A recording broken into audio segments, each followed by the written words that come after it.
New at 10, an up-close and personal look at structural problems inside a Jacksonville motel that has now forced dozens of people, including children, to relocate. A building at America's Best Inn near Baymeadows was condemned by the city because the second floor is in danger of collapsing. People living there were told they had to leave by 5 p.m. News 4 Jax reporter ERIK AVANIER is joining us live from the motel. ERIK, we know management, they've made arrangements for people to relocate to other buildings on the property, but as I understand it, there are some who say they've got no place to go. That is correct. Earlier this evening, I spoke to a relative of the man who owns the property over the phone, and she tells me that they're all out of the country. Now, she also says anyone who was complaining about not having a place to go were more than likely people who were already on a list to be evicted from the property because they did not pay their rent. Now, meanwhile, the fire department tells me that this building right here, building number 1, they say that that building is a structural catastrophe waiting to happen, which is why it was condemned. JFRD says this second floor walkway on the backside of building number 1 of America's Best Inn was what they were originally called to investigate. According to fire officials, the walkway could collapse. Upon further investigation, JFRD learned there were floor cracks like this one on the second floor, and it was because of these structural dangers that building number 1 was condemned.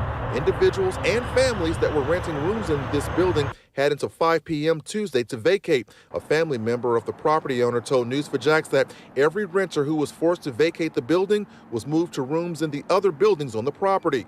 The building was condemned. DENA Peterson was renting a room on the second floor and says she lost a day's pay trying to meet that 5 p.m. deadline. It's been a nightmare. Did you know at all that the building had these kind of conditions that needed it to be condemned? Yes, I did. And at the time when I moved in here, I had nowhere to go, and it's just me, so I had to get what I could afford, and this was all I could afford. I knew it was not the best situation there was, but you do what you got to do sometimes. And she's not the only one feeling the pain of having to suddenly relocate. I've been here for 2 years.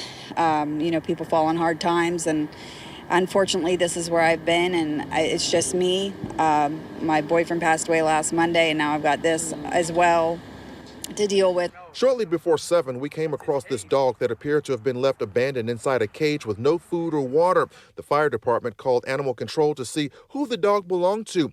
Meanwhile, a court records search revealed the motel was purchased 2 years ago for more than $3 million. The owner also owns this nice home in the Bouclair neighborhood, which is also rental property, but in much better shape than the motel. They ought to have some compassion for the people that live here, because they are what they are because of us, and this is what we're having to deal with now, and it's not right. Back here live, when I spoke with the owner's relative, I specifically requested an over-the-phone interview with the owner simply to find out why this motel was in the condition that it was in after it was purchased. Of course, the owner never replied to my request. Reporting live, ERIK AVANIER, Channel 4, the local station.